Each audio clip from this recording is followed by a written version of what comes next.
Now this is a farm I've shot over a few times previous and even done a YouTube video on it, and I'm very skillfully setting up a hide in among the straw bales here using a couple of camouflage nets and some poles.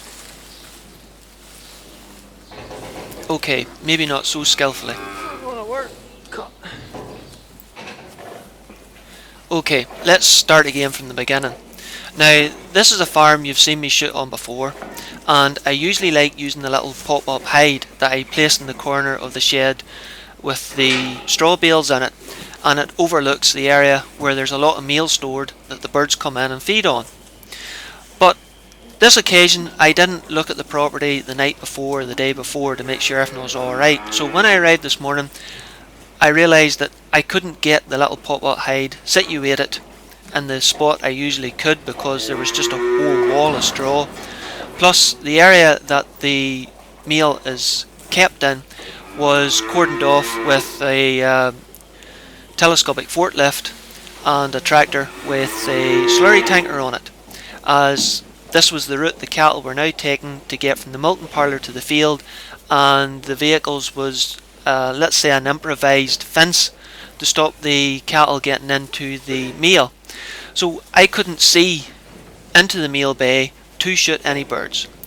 So the idea was to set up a hide in this area here, this wee nook between the bales.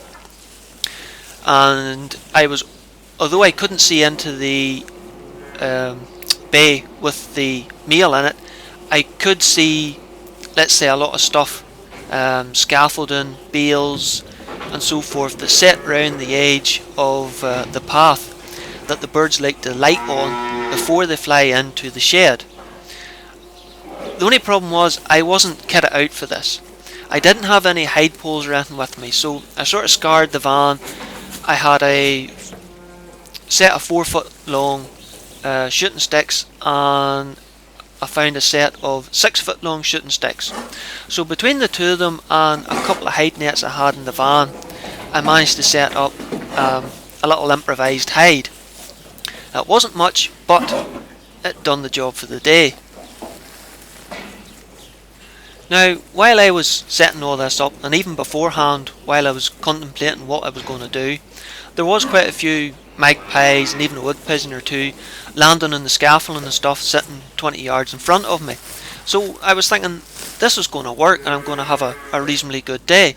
But of course, once I got into the hide and set up, things changed. The birds didn't seem to want to land on the scaffolding anymore, and they'd rather fly straight on into the shed or over the top of the tractor and slurry tanker into the bay with the meal in it and feed straight away. So even though there was birds all around me, I couldn't get a shot at them.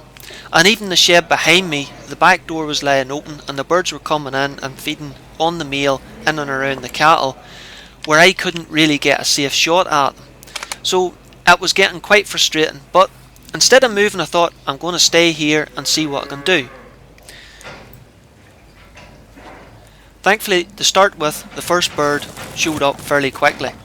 It was a magpie that landed in the silage bale to my right hand side.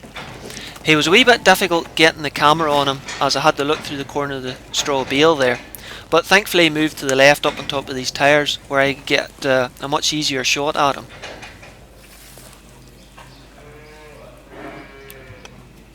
He's only about 20 yards away, but unfortunately the autofocus thought I was wanting to look at the trees behind him instead of the magpie.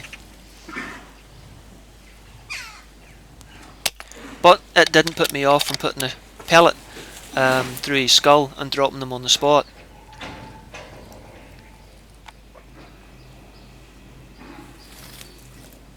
So I didn't want the body putting the rest of the birds off as he dropped clean through the tyres onto the ground, so I went out and lifted him.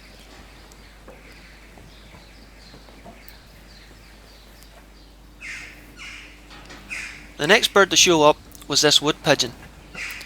Now I was thinking about taking the bird at the start, but maybe I'm getting soft in my old age, either that or I just wasn't hungry, and I decided to leave him alone.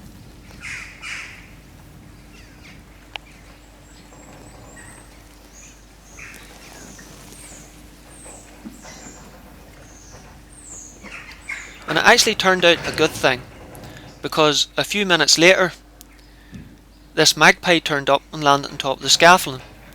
Now, I must have been asleep or concentrating on something else, because it took me a minute or so before I realised there was a bird out there. But once I spotted him, I got the rifle onto him fairly quickly.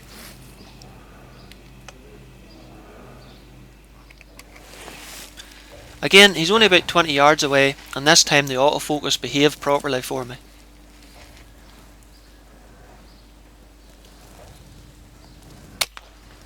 And I dropped him with another nice headshot.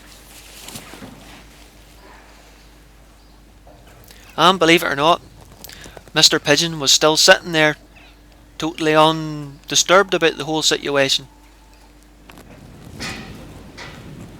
So after a minute or two, I went out and lifted the bird, and tried my hardest not to break my neck climbing over the scaffolding. Now, usually the sight of a dead magpie will attract other magpies, giving you another opportunity or two. But I found in the past that rooks and jackdaws don't like landing near other dead birds, but would rather fly around above, screeching alarm.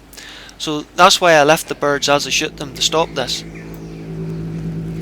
The sound of the slurry tanker in the background spooked the birds out of the shed. There's quite a few jackdaws here. Although I could see these birds feeding in the shed behind me, I couldn't get a safe shot at them because of the livestock, and the door of the shed was lying open, which meant any pellets fired would end up heading towards the front door of the house. So I had to give them a miss. But thankfully it did spook this magpie out of the shed, who landed up on top of one of the trestles.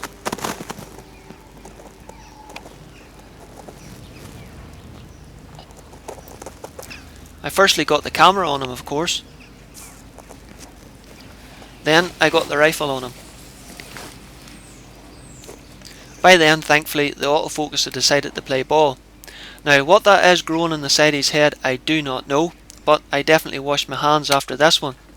And after shooting him in the head, I don't think he'll be worried about it either. Now, it might look as if I'm doing quite well for myself, but this was over a number of hours, while all the time the birds were flying in and out of the shed behind me where I couldn't get a shot at them. But thankfully, this jackdaw managed to fly out of the shed and land in an area where I could get a shot at him.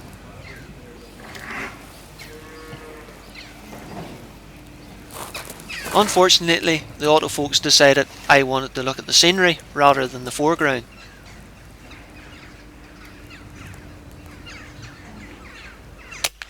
But again, it didn't stop me from dropping the jackdaw.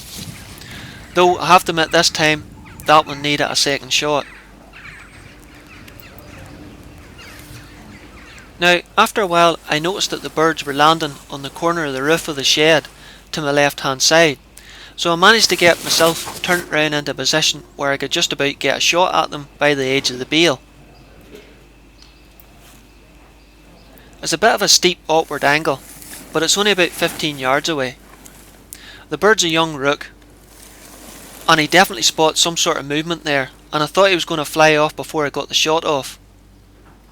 But I just managed to get him in the head before he left, and thankfully the body rolled off the roof and dropped onto the ground below.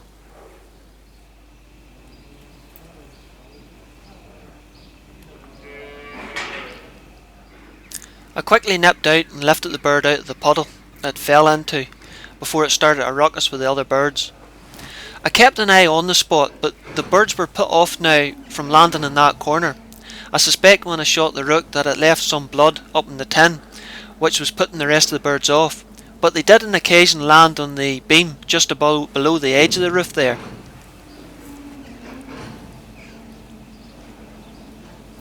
And I managed to get the camera and the rifle onto this jackdaw. He's been very wary, but when he turns to the left here, I managed to get the crosshairs on him and take him with a headshot.